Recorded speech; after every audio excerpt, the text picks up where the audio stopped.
We all know the famed physicist and mathematician Albert Einstein. He was a sole genius who developed theories of relativity with his famous equation E=mc² that changed the way people fight wars forever. He married his cousin Elsa Einstein in 1919 and moved to the USA in 1933 to further his academic studies. He is a man famous for his genius advancements in physics and to this day is looked upon with great prestige from all around the world. But what if this pretty picture isn't so pretty after all?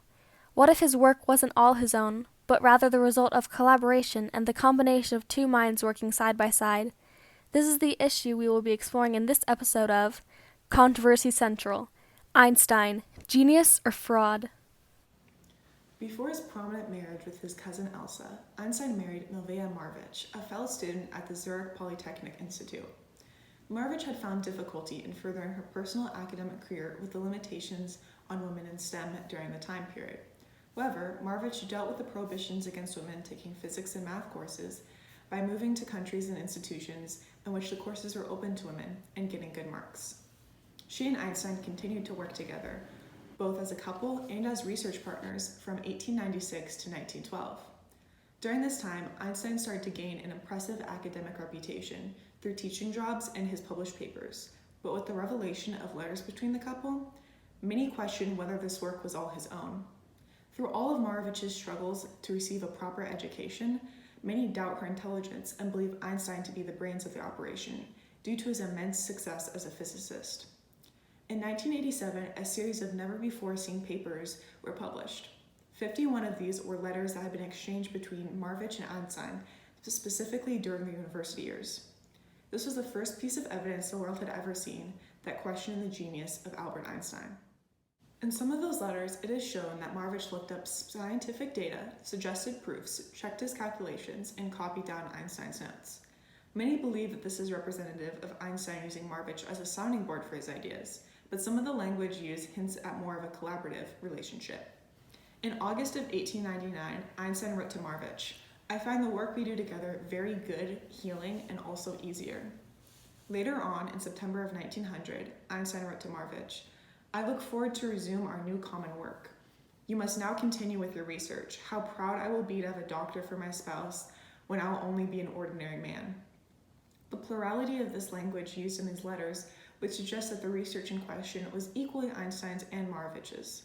Others claim the plural language in the letter is that of a young couple in love and wanting to act like a team, when actually all the important work had been done by Einstein. Additionally, Einstein's letters were filled with scientific language and explanations, while Maric's were filled with words of encouragement.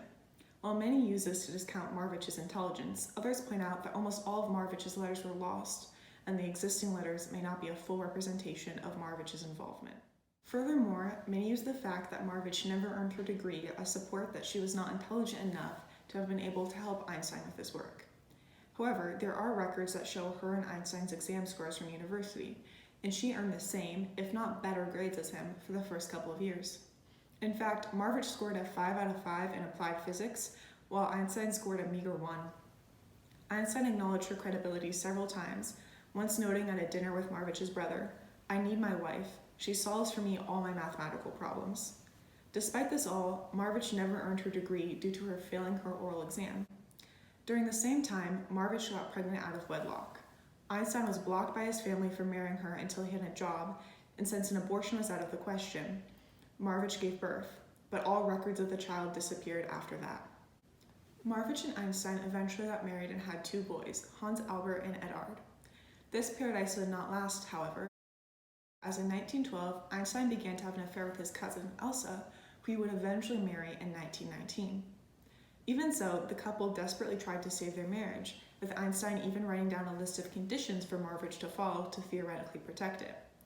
These terms included rules such as, "You will stop talking to me if I request it, and you will forego my sitting at home with you, my going out, or traveling with you." Maric accepted his conditions. However, just months later, their marriage fell through, with Maric returning to Zurich with her children. Some view these sexist requests as evidence of Einstein's lack of respect and possible reason for why she never received credit for their joint research. The delay in Einstein's second marriage was actually caused by Maric, who refused to divorce Einstein until he agreed that if he won the Nobel Prize, that she would get all of the money. True to his word, when Einstein won in 1922, he gave Marvich all $32,000. Many historians agree that among divorce recipients of the Nobel Prize, it is common for the money to be sent to the wife and children as alimony or child support. Others agree that the fact that Marvich's only term in the divorce was this money is odd, and it is because she helped discover the theories he won it for.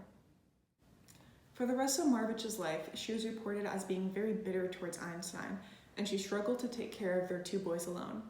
As a woman in this time period, work was hard to come by.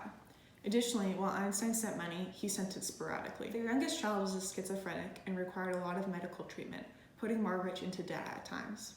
In letters to her friends and godparents, Marvich repeatedly wrote about how Einstein had ruined her life. Historians often dismiss this as the frustrations that most divorced women feel, especially considering the illustrious career Einstein went on to have. The fame and money he earned certainly would have taken care of many of her problems. However, others view Marvich's bitterness as a result of her lack of success in comparison to her ex-husband, and proof that he didn't give her the credit he deserved. While Marvich's discontent with Einstein may be a direct result from both these problems, all theories are speculation and it's impossible to know the truth. Some pieces of evidence concerning the duality of Marvich's and Einstein's relationship can be seen through letters back and forth in Einstein's first published article. One quote from Marvich to her friends reads, "We will send a private copy to Boltzmann to see what he thinks, and I hope he will answer us." Another quote from Einstein to Marvich reads, "My friend visited his uncle on my behalf, Professor Young, one of the most influential physicists in Italy, and gave him a copy of our article." To some, this is the most clear reference of Marvich being involved in a specific piece of Einstein's work, without being awarded any of the credit. Some sources state that Marvich was actually given credit, and the article was published under the name Einstein Maric. Maric is a Hungarian variation of the name Marvich. However, the copies of the article today have no mention of Maric as being a co-author of the title, leading many historians to believe that this was a detail that was added after the fact. Despite all the evidence and contradicting perspectives from historians, the truth is, we may never know the details behind Marvich and Einstein's relationship, and we may never have complete proof of Marvich's involvement in Einstein's outstanding achievements. What we can say is that Marvich was an educated woman with potential that rivaled Einstein's, and was cut short of success due to limitations for women at her time. Her influence on the subject of physics and on the world remains speculation, with Einstein behind the mystery. Thank you all for watching, and don't forget to join us next time on Controversy Central, where we'll explore Ellen DeGeneres, funny or tasteless?